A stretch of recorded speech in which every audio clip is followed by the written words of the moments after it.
Good morning everyone. कल पिछले class में मैंने वर्क किया था कि एक करंट कैरिंग स्टेट कंडक्टर के अराउंड मैग्नेटिक फील्ड कैसा बनता है। उस बड़ी पेज में मैंने आपको बताया था कि किसी करंट कैरिंग स्टेट कंडक्टर का magnetic field lines concentric circles होता है, सर्कुलर नेचर होता है और उन सारे कॉन्सेंट्रिक सर्कल का सेंटर कहाँ होता है, तो उस वायर का होता है।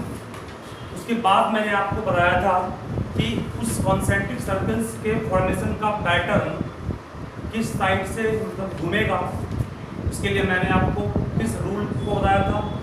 कल मैंने एक गलती की थी यहाँ पर, जिसको आप लोग सभी सही कर लीजिएगा कि मैंने वहाँ पर Fleming right hand thumb rule लिखा था। उसको आप सभी निश्चित रूप से चेंज करके फ्लेमिंग को काट करके मैक्सवेल कर दीजिएगा, मैक्सवेल। क्योंकि मैंने कल मिस्टेक वहाँ पर किया है कि मैं आपको दोबारा बोल रहा हूँ कि फ्लेमिंग वर्ड को रिमूव करके वहाँ पर मैक्सवेल सही कर लोगे, जो भी मेरे वीडियो को देखे होगे। ठीक है वहाँ तक। उसके बाद मैंने कहा था कि Fleming Maxwell right hand thumb rule क्या कहता है। उस परिपेक्ष में मैंने कहा था कि you have to imagine to grabs a current carrying conductor in such a way that your thumb point direction of current, then curl of finger gives to direction of magnetic field pattern around it। और किसी खास point पर अगर आपको direction निकालना magnetic field का, तो उस फील्ड लाइन के उस पॉइंट पर हमें क्या ड्रॉ करना पड़ेगा, टेंजेंट। इन सारे पर हम लोग वर्क कल किए थे, आपको फिर से बोल दिया हूँ ताकि दिक्कत नहीं हो। चलो अब यहाँ तक काम हम लोग कर चुके हैं। इसके आगे आज बढ़ेंगे, आप लोग सभी वीडियो को अच्छे से देख कर क्लियर कर लीजिएगा। कल मैंने इस फॉर्मूला को भी डिस्कस किया था, तो आप लोगों को कल एक फॉर्मूला भी डिस्कस किया था, B equals mu not by 4 pi into कितना 2I/R। इस फॉर्मूला को भी कल डिस्कस किया था और मैंने कहा था ये कांस्टेंट है, यहाँ पर म्यू नॉट बाय 4 पाई का मान क्या करना है, 10⁻⁷ टेस्ला मीटर पर एम्पीयर। ये मीटर है ना कि मिली है, क्या इसको ध्यान रखिए। और मैंने कहा था कि मैग्नेटिक फील्ड करंट के डायरेक्टली प्रोपोर्शनल है, मैग्नेटिक फील्ड डिस्टेंस के इनवर्सली है। मतलब आप किसी कंडक्टर के करंट कैरिंग कंडक्टर के जितना दूर जाइएगा, मैं पूछूंगा ए और बी में किस पॉइंट पर मैग्नेटिक फील्ड स्ट्रेंथ ज़्यादा है, बी पॉइंट ज़्यादा दूर है, बी पॉइंट ज़्यादा दूर है तो फील्ड क्या होगा, कम होगा। मतलब दूरी बढ़ेगी तो फील्ड क्या घटेगा, दूरी घटेगी तो फील्ड क्या होगा, बढ़ेगा। तो मैंने काम कल किया था। इसके बाद मैं अगर आपको एक चीज और कहूँ, थोड़ा सा समझने वाला बात यहाँ होगा। अगर आप वायर को थिक कर देंगे, वायर को मोटा कर देंगे, वायर को मोटा कर देंगे तो बोलिए, कोई आपसे पूछेगा कि यही वायर को, इसी वायर पे मैं डबल लेयर चला दिया, मतलब कि इसको डबल कर दिया, डबलिंग कर दिया। कॉमन कॉन्सेप्ट यूज कर, जब वायर को आप डबल कर दिए उसी लेंथ का, सब कुछ सेम है, बैटरी वही है, सब कुछ सेम है, पॉइंट वही है, डबल आप वायर को कर दिए, वायर को डबलिंग कर दिए, मतलब वायर को मोटा कर दिया, उसी पर एक लेयर और वायर चिपका दिया।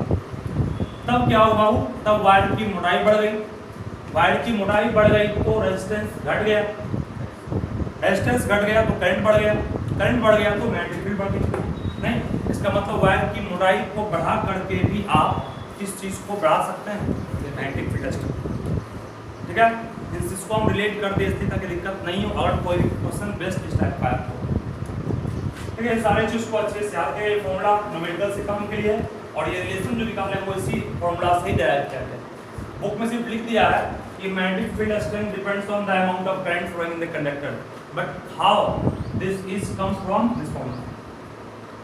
Magnetic field depends on inversely proportional distance from the wire. Distance बढ़ेगा फील्ड घटेगा, ये किससे ऐसी तरह ना, ये दोनों के बीच संबंध इनवर्स का, इनवर्सली होगी।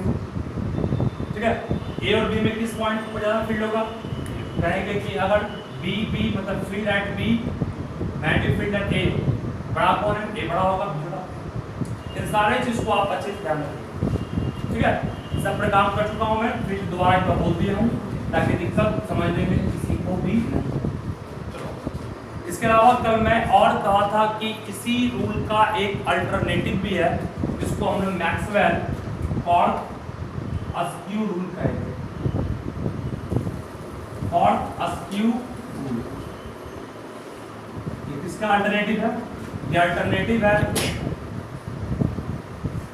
मैक्सवेल राइट हैंड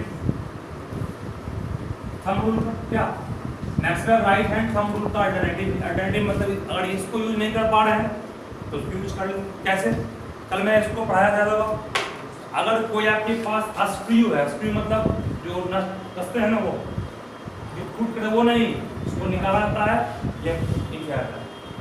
आप किसी मान लो कि यही एक नट है बाबू, यही एक एग्जाम्पल आपको मैं बहुत अच्छा कर दिया था बोतल का ढक्कन। आप अगर किसी नट को निकालना है बाहर, आपको घुमाना पड़ रहा केंटी, इसका मतलब जब आप एंटी क्लॉकवाइज घुमाए तो नट बाहर निकल रहा है। इसका मतलब जब कभी कंडक्टर में करंट बाहर की ओर आ रहा है तो उसका मैग्नेटिक फील्ड कैसे होगा, एंटी क्लॉकवाइज। अगर काठी को इन करना है ऐसे करना पड़ता है, ऐसे करना पड़ता है ना, काठी इन हुआ मींस करंट अंदर जा रहा है, इसका मतलब कि मैग्नेटिक फील्ड उसके तरफ ऐसा बन रहा होगा, क्लॉकवाइज। समझ गया? इस चीज को आप कॉर्क रूल कहते हैं, इसको भी मैं डिस्कस करूंगा। तो बाबू ये दोनों रूल का मेन मकसद था मैग्नेटिक फील्ड पैटर्न को देना एक करंट कैरिंग स्ट्रेट कंडक्टर के अराउंड, और अगर किसी पॉइंट पर निकालना है उस पैटर्न से जो आप कर्व ऑप्शन हुआ उस कर्व पर क्या प्लॉट करेंगे, ठीक है। सारी चीज को बहुत ही बारीकी से ध्यान रखिएगा, दोबारा बोल दिया हूँ ताकि दिक्कत आपको वीडियो में नहीं होगा। ठीक, इसके बाद जब मैं आगे बढ़ूंगा तो एक नेक्स्ट टॉपिक इसके बाद डिस्कस करूंगा जो कि बहुत बहुत इंपॉर्टेंट है, बहुत ही मन से आप लोग पढ़िएगा। देखो magnetic field pattern, magnetic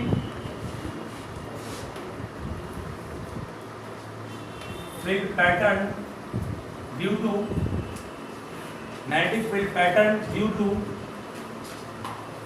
current carrying circular loop या current carrying circular conductor, current carrying circular conductor.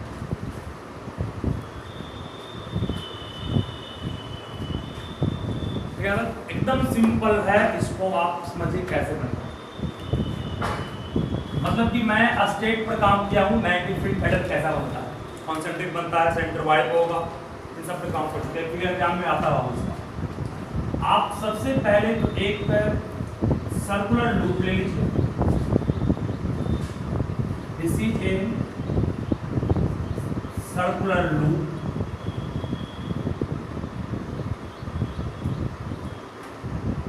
ये क्या है, सर्कुलर लूप।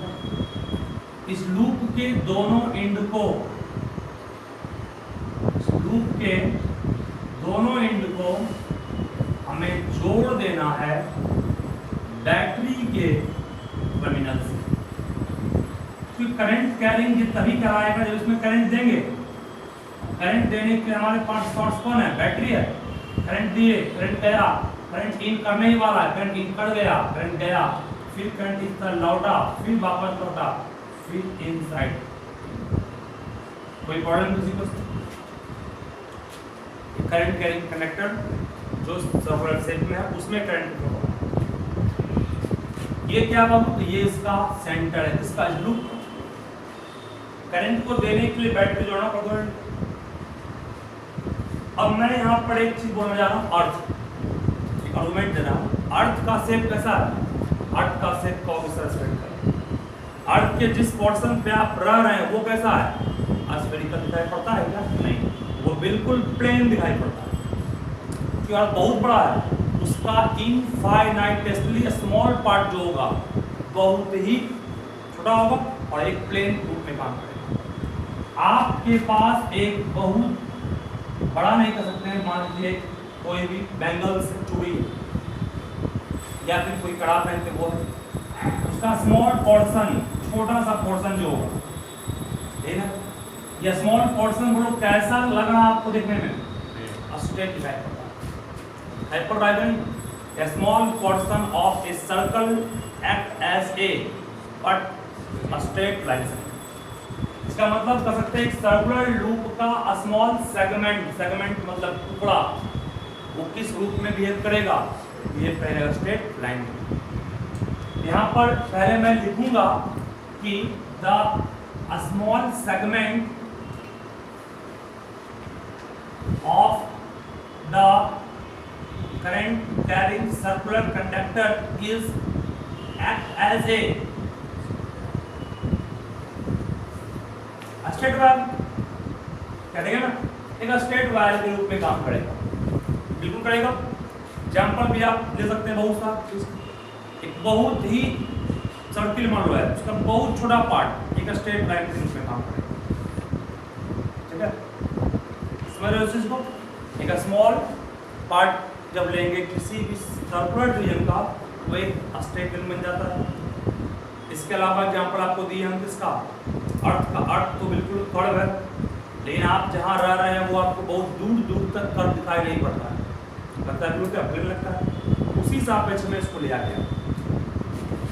तो स्मॉल पोर्शन इसका एक्ट करेगा as a straight current carrying conductor, that means a small portion बाबू ये हो क्या स्ट्रेट कर रहा है। यहाँ पर भी मैंने एक स्मॉल सेगमेंट लिया, वो स्मॉल सेगमेंट यहाँ पर भी आप ध्यान पूर्वक अगर देखिएगा, वो स्मॉल पोर्शन जो है जो मैं लिया हूँ एक्ट करेगा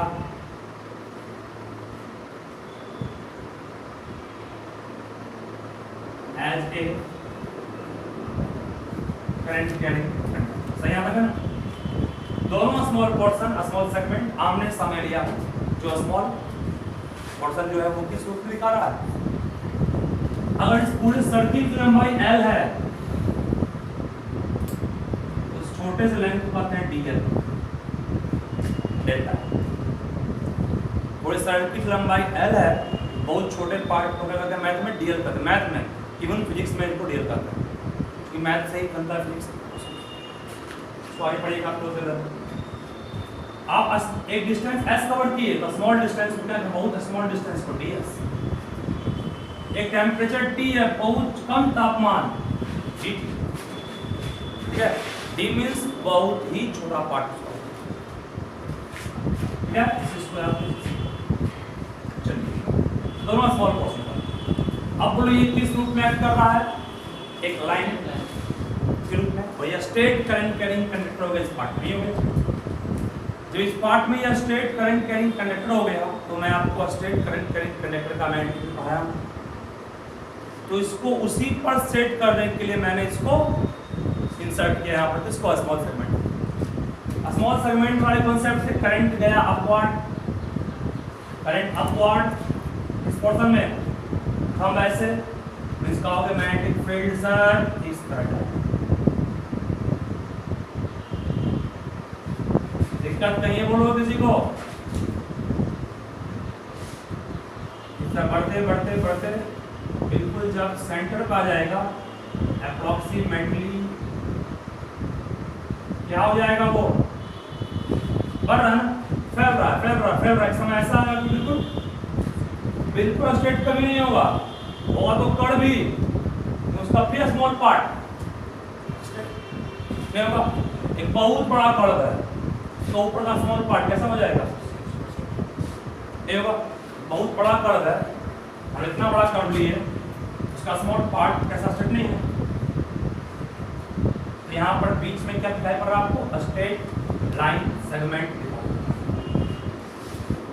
एक्चुअल में ये भी कड़वे है ना, देखो कौन से, यहाँ पर बहुत सारे सर्किल्स हैं, एक स्ट्रेट करंट कैरिंग कंडक्टर का सर्किल है, ये भी है, ये भी, ये भी, ये भी, ये भी, और डायरेक्शन जानते हैं सर क्यों दिए, कंडक्टर है, करंट ऊपर गया इधर इधर, ठीक है। वही काम यहाँ भी होगा, यहाँ पर भी बनेगा लूप, पहला, दूसरा, तीसरा, चौथा और पांचवा, छठा, और आगे बढ़ते बढ़ते यहाँ पर भी आप ऑब्जर्व कीजिएगा कि बीच में वाला ये भी दोनों आपस में क्या कर जाता है, इसका ऐसे इस तरह से मतलब क्या, थोड़ी फास्ट में क्या टाइम सही है, देखो जी सही है ना, ठीक है। ये पूरा हमने क्या प्लॉट कर दिया फटाक से, मैग्नेटिक फील्ड पैटर्न। क्या ये खुला रहेगा? नहीं, ये आगे इतना ऐसे होता है, ये आगे ऐसे होगा, ये आगे ऐसे होता है, ठीक है, ये भी आगे ऐसे होगा, लेकिन इतना दिखा सकते नहीं है। और आपको एक बात जान लेना होगा कि मैग्नेटिक फील्ड लाइन क्लोज होता है और कंटिन्यूअस। क्लोज आपको 3 तक दिखाई क्लोज पड़ा, 4 तक, उसके बाद उसमें क्लोज कहाँ किए? क्लोज करना भी नहीं है, लेकिन क्लोज होता है, ठीक है। और कोई मैग्नेटिक फील्ड लाइन आपस में कट रहा है, कोई नहीं कट रहा, कटेगा भी नहीं कभी, प्रॉपर्टी उसकी। लेकिन आप यहाँ ऑब्जर्व किए कि ज्यों-ज्यों सेंटर से दूर गए, मतलब कि इस कंडक्टर से दूर गए, सेंटर की ओर जा रहे थे, सेंटर की ओर जा रहे थे, तो मैग्नेटिक फील्ड लाइंस क्या हो रहा है? फैल रहा है। सेंटर पर दोनों तरफ का फील्ड आपस में क्या हो गया? जुड़ गया। नहीं, इधर से ये लाइन आया, इधर से ये आया, दोनों आपस में कोइंसाइड कर गया। दो वेक्टर कोइंसाइड कर जाएगा, रिएक्टेंट घटेगा बढ़ेगा, बढ़ जाएगा। इसका मतलब सेंटर पर मैग्नेटिक फील्ड लाइंस इंक्रीज कर जाता है। क्यों कर जाता है? क्योंकि दोनों तरफ का मैग्नेटिक फील्ड सेम फेज में, सेम डायरेक्शन में मर्ज कर गया, मिल गया। नहीं, मान लो पानी इधर फ्लो कर रहा है, एक गिलास पानी और कोई व्यक्ति फेंक दिया, तो उस पानी का फ्लो बढ़ता है, घट जाता है? घट जाता है, नहीं बढ़ता है। इसका मतलब वहाँ पर भी हम लोग कह सकते हैं कि दोनों तरफ का फील्ड लाइंस क्या हो गया? ऐड हो गया। ऐड मतलब बढ़, मिल गया, मिल करके वो इनहेंस कर दिया मैग्नेटिक फील्ड, ठीक है। एग्जाम में जब मैग्नेटिक फील्ड पैटर्न ड्रॉ करने का है, तो बस इस तरह से ड्रॉ करना, कुछ नहीं करना पैटर्न, ठीक है। और यहाँ पर आपको मैं लिखाऊंगा आगे, पहले इस फिगर को अच्छे से नोट कीजिए, फिर आगे बोलूँगा। बस यहाँ 3 चीज, स्मॉल सेगमेंट बिना 2 पॉइंट को, स्ट्रेट लाइन का ही कॉन्सेप्ट यहाँ यूज किए, कर्व ड्रॉ कर लिए,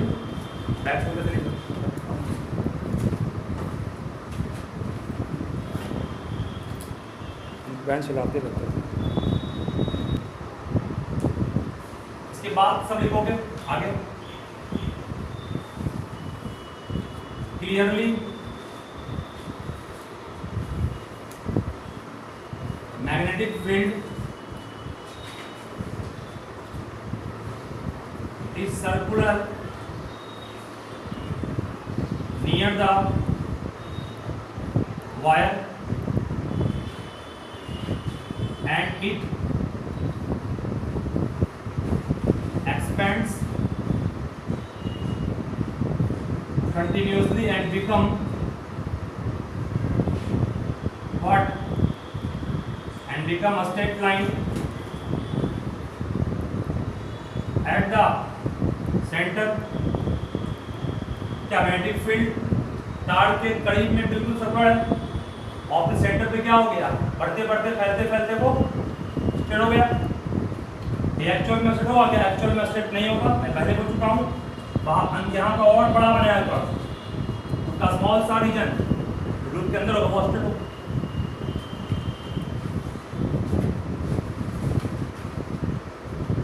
फिर at center all the magnetic field lines add up मतलब जुड़ जाता है, AID add मतलब मर्ज कर गया, कोइंसाइड कर गया, कट नहीं किया, कोइंसाइड कर गया, ठीक है। add up due to which, कारण से कि due to which the strength of magnetic field what increases at centre, जिस कारण से मैग्नेटिक फील्ड का स्ट्रेंथ सेंटर पे क्या हो गया? बढ़ गया। सहमत अनिल? ठीक है, इसको अच्छे से ध्यान रखिएगा। क्या पढ़ा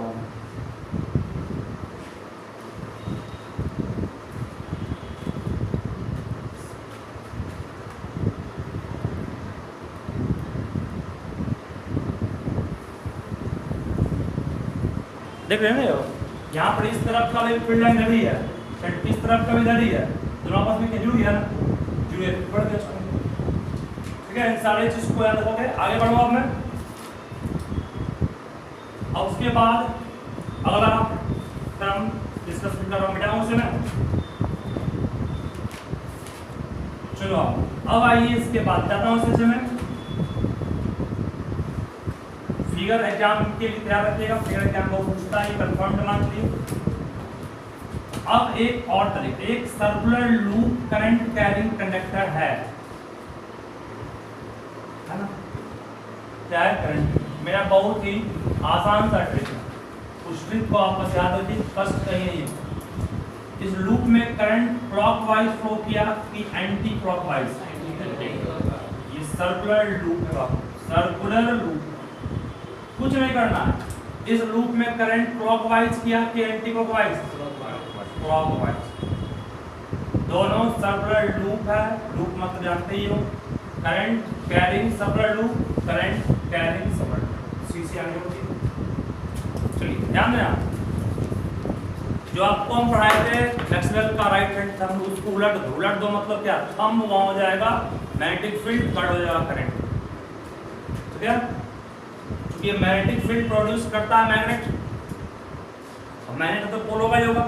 इसका मतलब ये सर्कुलर लूप जो करंट इससे फ्लो किया, इसने मैग्नेटिक फील्ड प्रोड्यूस किया, इसका मतलब कि ये मैग्नेट की तरह एक्ट कर रहा होगा, और जब मैग्नेट की तरह एक्ट कर रहा है तो निश्चित रूप से इसके पास क्या होगा? पोल होगा। नॉर्थ साउथ होगा ना, तो नॉर्थ साउथ कहाँ होगा इसका? इनके पास खड़ा है नहीं। ये मान लीजिए कि आपके पास एक सर्कुलर लूप है जस्ट लाइक दिस, यही में मान लो करंट बहुत फ्लो कर रहा है, करंट फ्लो ऐसे कर रहा है। आप मान लीजिए आप वहाँ हैं, हम यहाँ हैं, घड़ी यहाँ है, सामने में बाड़ा है, घड़ी ऐसे घूम रहा है, मतलब क्या? Anti clockwise. Anti clockwise. तो फ्लेमिंग जी, मैक्सवेल जी ने क्या कहा था? थंब को लेते थे कहाँ पर? करंट की ओर, इसको मैग्नेटिक फील्ड अपने आप देता था। उलट दीजिए, उलट दिए मतलब क्या? इसको करंट करेंगे और इसको मैग्नेटिक फील्ड देंगे, ऐसे करने से गया ना, कर्ल ऐसे किए, ऐसे कर्ल किए, थंब कहाँ गया? बाहर, थंब बाहर, इसका मतलब कि सामने वाले फेस से मैग्नेटिक फील्ड लाइन निकल रहा है, और जिस फेस से मैग्नेटिक फील्ड निकलता है उसे नॉर्थ पोल कहते हैं ना। इसका मतलब this front face act as north pole. अब निकला है तो बाबू कहीं ना कहीं जाके एंड करेगा, एंड करेगा पीछे, पीछे कौन हो गया? मतलब साउथ पोल। मतलब कि सर्कुलर लूप का फ्रंट फेस नॉर्थ होगा, बैक फेस साउथ होगा। इसको निकाले एक ट्रिक से, ये कोई रूल नहीं है, एक सिंपल सा ट्रिक है। ट्रिक आपका यही है कि मैक्सवेल जी को उलट दीजिए, मैक्सवेल जी को उलट दीजिए, मैक्सवेल का रूल उलट दीजिए, ठीक है? समझ आ गया? अगर करंट जाएगा एंटी क्लॉकवाइज तो front face act as north pole, back face act as south. अगर करंट बाबू जा रहा है क्लॉकवाइज, क्लॉकवाइज करंट जा रहा है, कल ऐसे करेंगे, थंब कहाँ गया? एरो अंदर गया ना, इन गया, मतलब कि सामने वाला फेस साउथ पोल, इस निकला हुआ बाहर में, गेट प्लस क्या हो गया? चला गया। सबसे बेस्ट ट्रिक है। ऐसे बुक के चलो अकॉर्डिंग, तो बुक के अकॉर्डिंग रटवा देगा आपको, रटवा देगा क्या? Clock face, clock face true, ठीक है? एग्जाम में आएगा तो बुक करेक्ट होगा, एग्जाम में आएगा। दुनिया में बोल रहा हूँ, डायरेक्शन ऑफ, डायरेक्शन ना कर करके इसको लिखोगे इस तरह से, polarity of faces of a current carrying circular conductor is given by what? Clock phase rule. Clock phase rule क्या कहता है सुनोगे? Clock phase rule बात बोलता है कि अगर करंट फ्लो कर रहा है,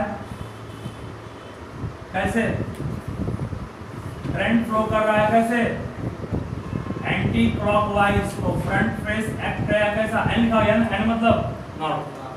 करंट ऐसे गया, ये ऐसे गया, और ये कहता है बाबू करंट वैसे गया, क्लॉकवाइज है ना, ये क्या हो गया?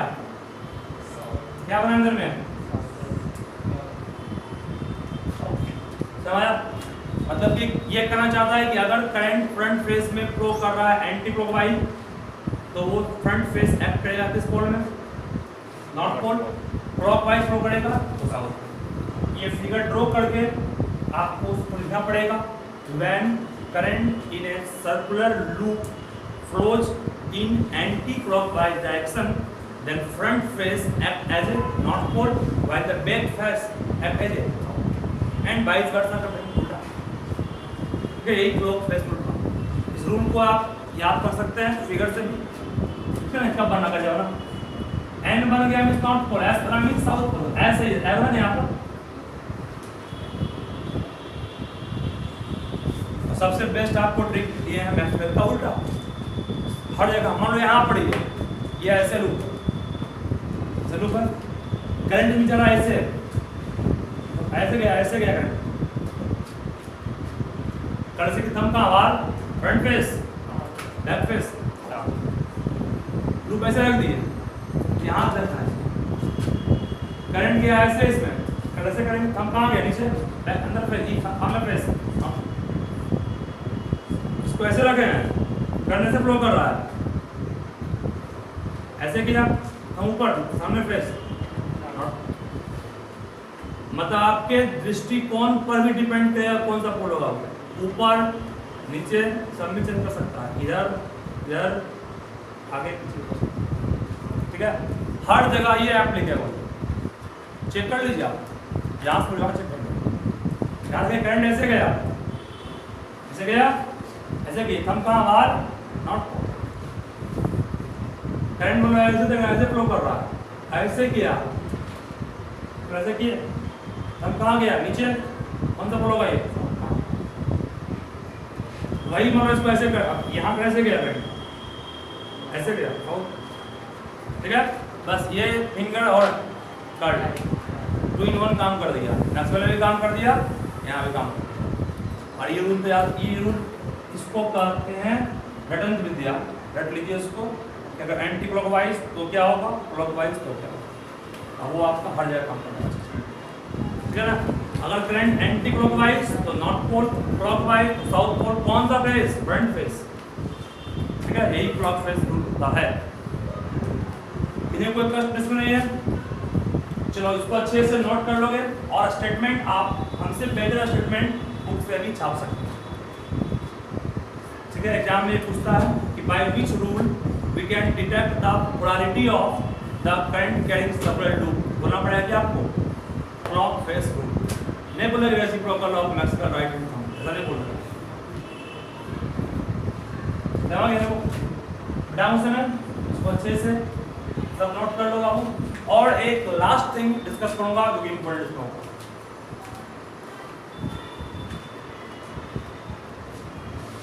टाइम तुरंत इतना होता है। नेक्स्ट टॉपिक बात हुआ है स्ट्रेंथ ऑफ, एक्स्ट्रा ये है मैं बोल रहा हूँ पहले जैसे, strength of magnetic field at what centre due to what current carrying circular conductor, C.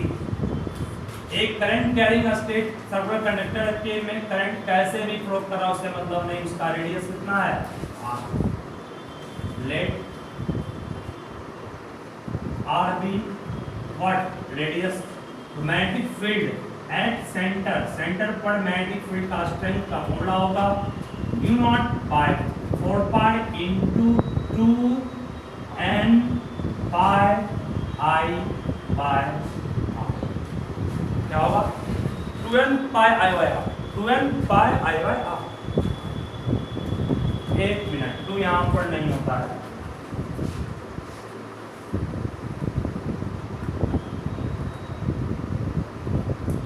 n by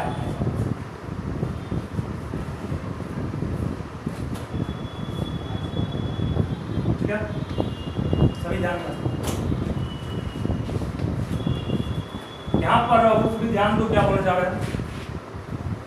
n का उत्तर क्या है, n को कहते हैं नंबर ऑफ टर्न, I क्या हो गया करंट, और R क्या हो गया, बाकी सब जानते हैं कांस्टेंट, इसका मान जानेंगे। इसका मतलब कोई पूछेगा अगर ये इंपॉर्टेंट है जो बोलने जा रहे हैं, कोई पूछेगा factor affecting magnetic field due to current carrying circular conductor is what. पहला कहोगे डायरेक्टली किसके, नंबर ऑफ टर्न के, दूसरा इनवर्सली किसके है, रेडियस के, और तीसरा डायरेक्टली किसके है। मतलब क्या हो, आप करंट को लूप में बढ़ाइएगा, फील्ड बढ़ेगा कहाँ, सेंटर पर। रेडियस जितना बड़ा होगा लूप का, सेंटर उतना दूर होगा ना, सेंटर जितना दूर फील्ड उतना कम। और नंबर ऑफ टर्न मतलब क्या, जितना ज्यादा आप टर्निंग कीजिए, मान लो कि एक लूप में एक बार दोबारा फिर टर्न कर दिए। टर्न मतलब क्या, एक ही तार को बार बार लपेटो, मोटा हो जाएगा। मोटा होगा तो जस्ट मोटा होगा, थिक होगा, सी से बढ़ेगा उसका, सी से बढ़ेगा रेजिस्टेंस कम तो करंट बढ़ेगा, करंट बढ़ेगा तो अपने आप मैग्नेटिक फील्ड बढ़ेगा। समझ आया। इसका मतलब आप कह सकते हैं कि magnetic field depends on three factor in the current carrying conductor, first number of turn, second inversely to radius and third directly to current. और लाया कहां से, फॉर्मूला को। समझ गए ना। ये फॉर्मूला का कोई काम याद करने का नहीं है, आप इसको जरूर याद कीजिएगा, इंपॉर्टेंट है ये। एग्जाम में पूछता है if you increase the number of turn 3 times then how many times the magnetic field increases, 3 times. If you increase number of turn 5 times then how many times magnetic field increases, 5 times. The number of turn is लपेटा बढ़ाएंगे,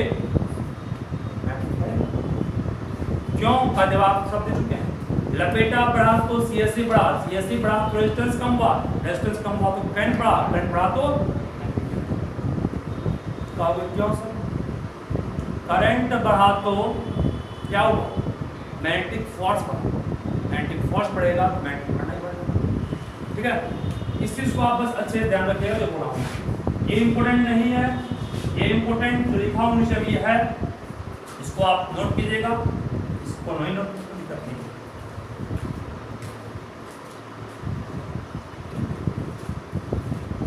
ठीक है बच्चों, तो आप लोग घर में सभी, खास करके कोई पूछे आपसे कि क्लॉक फेस रूल से क्या मिलता है, बोलोगे पोलैरिटी, बोलोगे किसका, करंट कैरिंग किस फैक्टर पर डिपेंड करता है, कैसे करता है, ये बोला गया।